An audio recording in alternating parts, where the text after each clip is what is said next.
ദേശാഭിമാനി മുഖപ്രസംഗം 2024 സെപ്റ്റംബർ 30. വിപ്ലവ സൂര്യന് ലാൽ സലാം.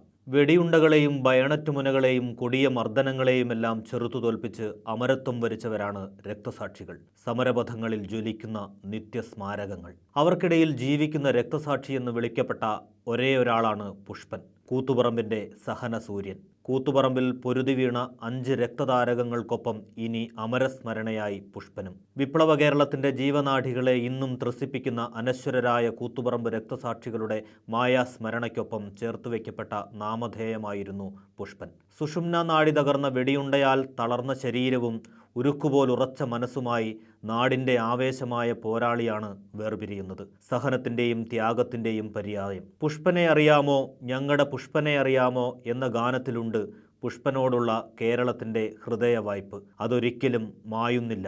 30 വർഷമായി ഒരേ കിടപ്പിലായിരുന്നിട്ടും സഖാക്കളുടെയും നാടിൻ്റെയും സ്നേഹത്തിന് ഒരു കുറവുമുണ്ടായിരുന്നില്ല. കാണാനെത്തുന്ന ഏവർക്കും നിഷ്കളങ്കമായ ചിരി സമ്മാനിച്ച് പുഷ്പനുണ്ടായിരുന്നു DYFI നിർമ്മിച്ചു നൽകിയ സ്നേഹവീട്ടിൽ. ഒരു ദിവസം പോലും പുഷ്പൻ തനിച്ചായിട്ടില്ല. കവിതയും പാട്ടും കഥയുമായി പാർട്ടി പ്രവർത്തകരും നാട്ടുകാരും എന്നും കൂടെ. വിപ്ലവ ഇതിഹാസം ചെഗുവേരയുടെ മകൾ അലൈഡ ഗുവേര ഉൾപ്പെടെ പതിനായിരങ്ങളാണ് ത്യാഗത്തിൻ്റെ മഹാസാഗരത്തിനരികിലേക്ക് ഒഴുകിയെത്തിയത്. പല സംസ്ഥാനങ്ങളിൽ നിന്നുമായി എത്രയോ പേർ വീട്ടിലും ആശുപത്രിയിലുമായി വന്നിട്ടുണ്ട്. കർഷക തൊഴിലാളികളായ കുഞ്ഞിക്കുട്ടിയുടെയും ലക്ഷ്മിയുടെയും 6 മക്കളിൽ 5ാമനായിരുന്നു പുഷ്പൻ. ബാലസംഘത്തിലൂടെ ചുവപ്പിനെ ഹൃദയത്തോട് ചേർത്ത പുഷ്പൻ നോർത്ത് മേനപ്രം LP സ്കൂളിലും ചൊക്ലി രാമവിലാസം സ്കൂളിലുമാണ് പഠിച്ചത്. SFI പ്രവർത്തകനായിരുന്നു. വീട്ടിലെ പ്രയാസം കാരണം പഠനം പാതിവഴിയിൽ നിർത്തി ആണ്ടിപ്പീടികയിലെ പലചരക്ക് കടയിൽ ജോലിക്കാരനായി. പിന്നീട് മൈസൂരുവിലും ബംഗളൂരുവിലും കടകളിൽ ജോലി ചെയ്തു. അങ്ങനെ ഒരവധി സമയത്ത് നാട്ടിലെത്തിയപ്പോഴാണ് കൂത്തുപറമ്പ് സമരത്തിൽ പങ്കെടുത്തത്. KK രാജീവൻ, ഷിബുലാൽ, KV റോഷൻ, ബാബു, മധു എന്നിവർ രക്തസാക്ഷികളായ 1994 നവംബർ 25 വെടിവെപ്പാണ് പുഷ്പനെ ജീവിക്കുന്ന രക്തസാക്ഷിയാക്കിയത്.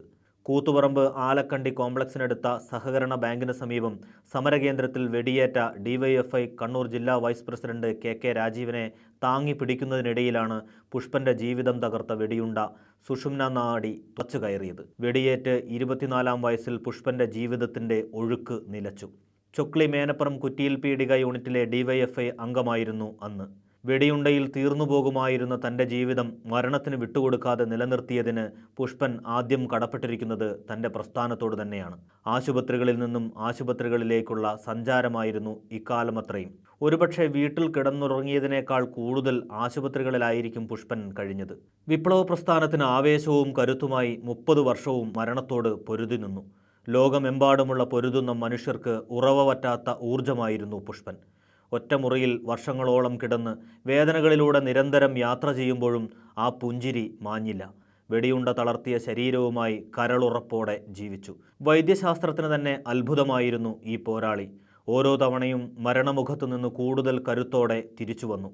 രാജ്യത്തെ CPIMൻ്റെ സമുന്നത നേതാക്കൾ മുഴുവൻ പുഷ്പനെ കാണാനെത്തി.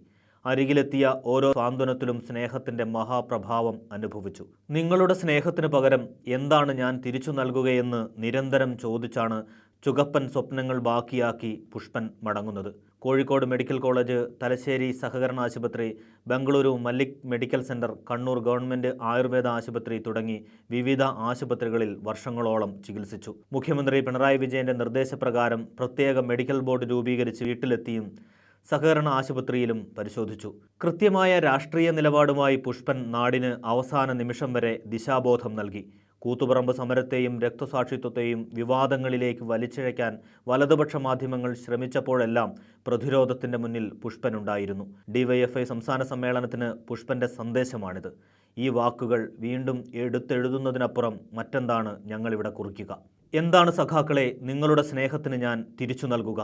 എങ്ങനെയാണ് നിങ്ങളെ വിട്ടുപോകാൻ എനിക്ക് കഴിയുക? ഒരിക്കലും യാത്ര പറഞ്ഞു പോകാനാവാത്ത തരത്തിലാണ് നിങ്ങളുടെ സ്നേഹം എന്നെ പിടിച്ചു നിർത്തിയിരിക്കുന്നത്. തിരിഞ്ഞു നോക്കുമ്പോൾ എനിക്കൊട്ടും വേദനയില്ല. എൻ്റെ യൗവനം ബലി നൽകിയത് ഞാൻ വിശ്വസിച്ച, സ്നേഹിച്ച പ്രസ്ഥാനത്തിന് വേണ്ടിയാണ്. ഇനി എത്ര കാലം നിങ്ങൾക്കൊപ്പം ഞാൻ ഉണ്ടാകുമെന്നറിയില്ല. ഒന്നറിയാം, ഒരു പോരാട്ടവും ഒരിക്കലും വെറുതെയാകില്ല. ഒരു പോരാട്ടവും ഒരിക്കലും അവസാനിക്കുകയുമില്ല. അമരസൂര്യന് ലാൽ സലാം.